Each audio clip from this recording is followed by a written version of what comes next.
you very much for the warm welcome. Arrived, well, about 24 hours ago.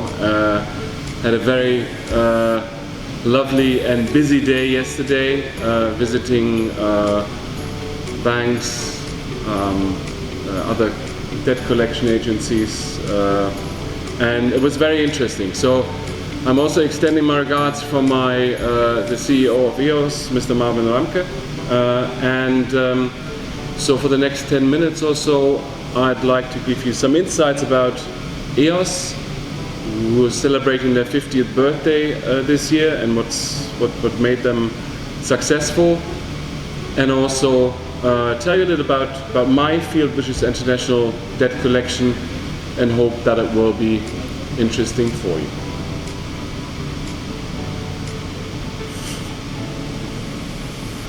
And now there should be a next slide coming. There it goes. Excellent. Right. But it does take a while.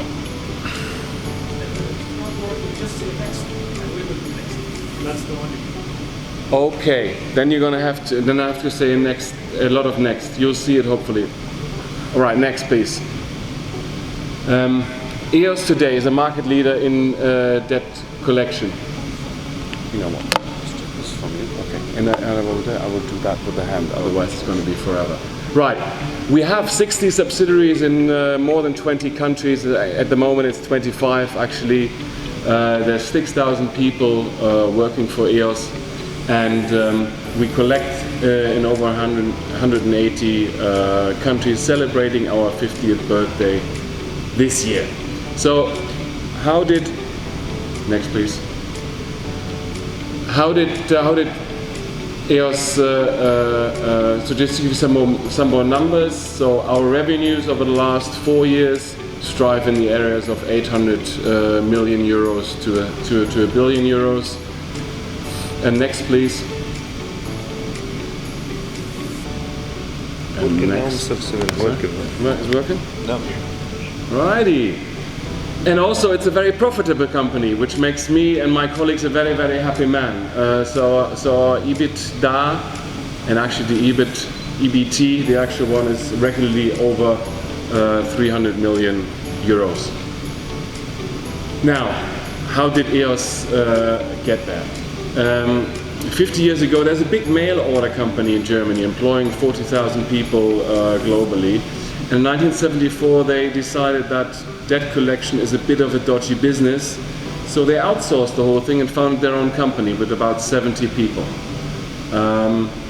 It then took another 5 years before they actually took on their first external customer. So they were first working only for their mother company.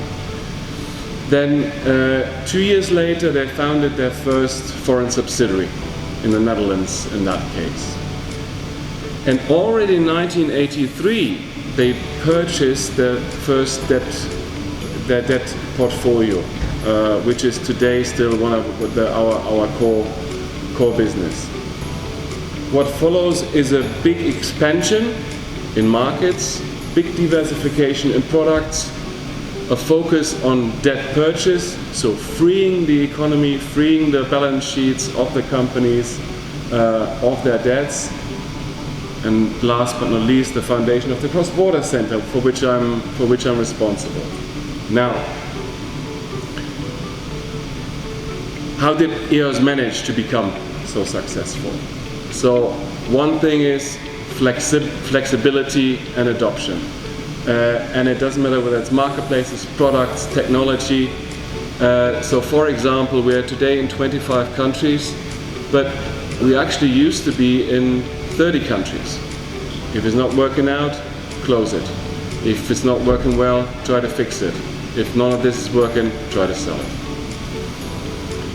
If you're doing something, do it yourself and focus. So, unlike other competitors, we have our own people, we have our own systems, and most important, our managers do not lose touch to the ground. So stick to what you're doing and do what you're really good at. So, for example, EOS used to be in business information.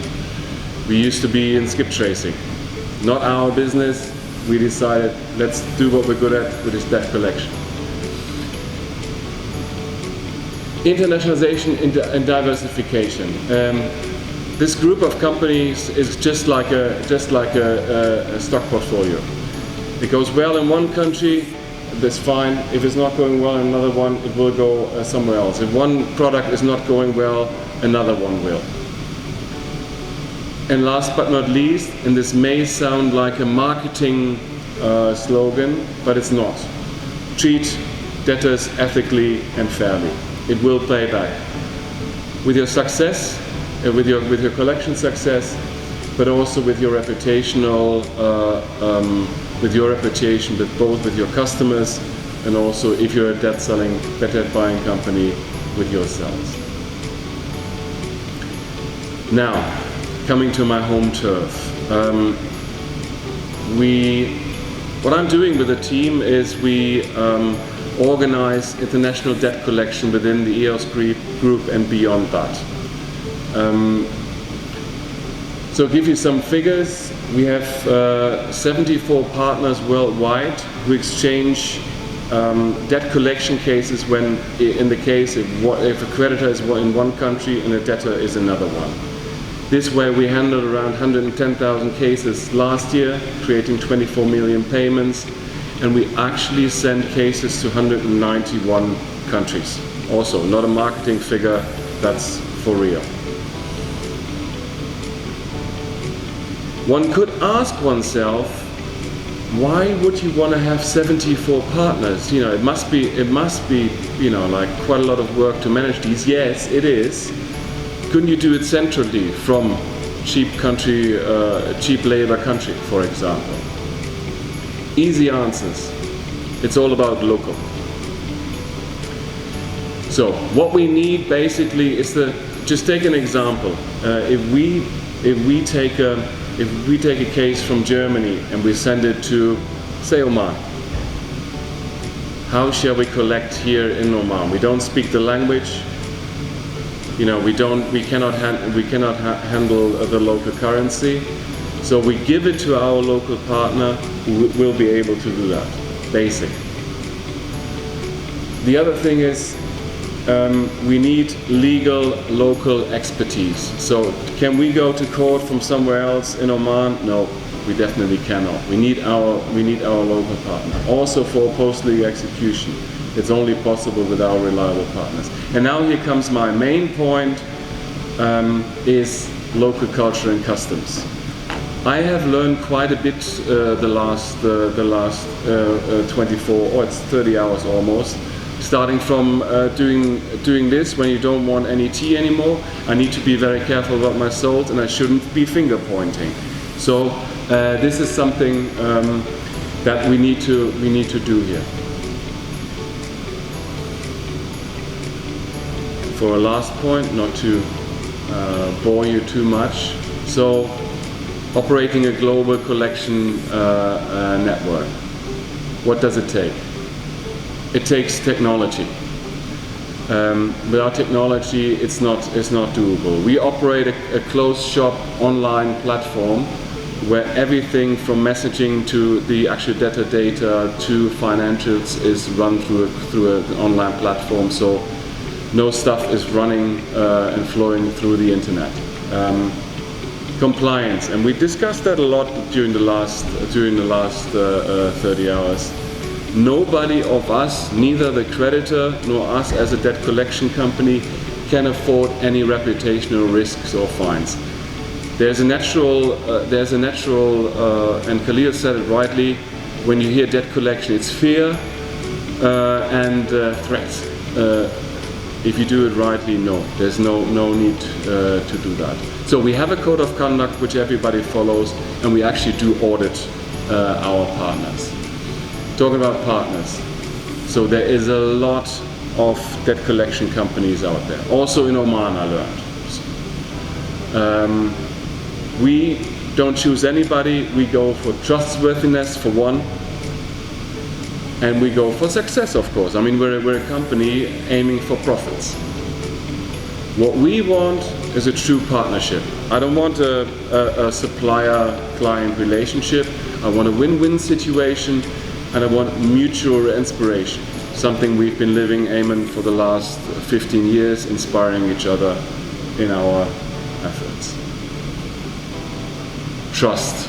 I think this is also something that is very deeply rooted in our Omani culture, to be able to trust your business partners. And we do trust that our partners will take the best local measures. We're not going to talk them into something we know. You know, these Europeans and the efficient Germans tend to say, I know what's best, I tell you how to do it, but no, we leave it up to the local partners to do this. And in an ideal world, our partner would treat each case if it was they were after their own money. Now, coming to my last point. It's all about personal relationships. We've said that before. It's a people's business. We are all people, so we need to communicate, we need to interact. It's nice to have technology and Teams and Zoom and everything, but one needs to get together as well, which is one of the reasons I'm here. So, thank you very much for your attention. Wishing you all and us all a very successful day. Thank you very much.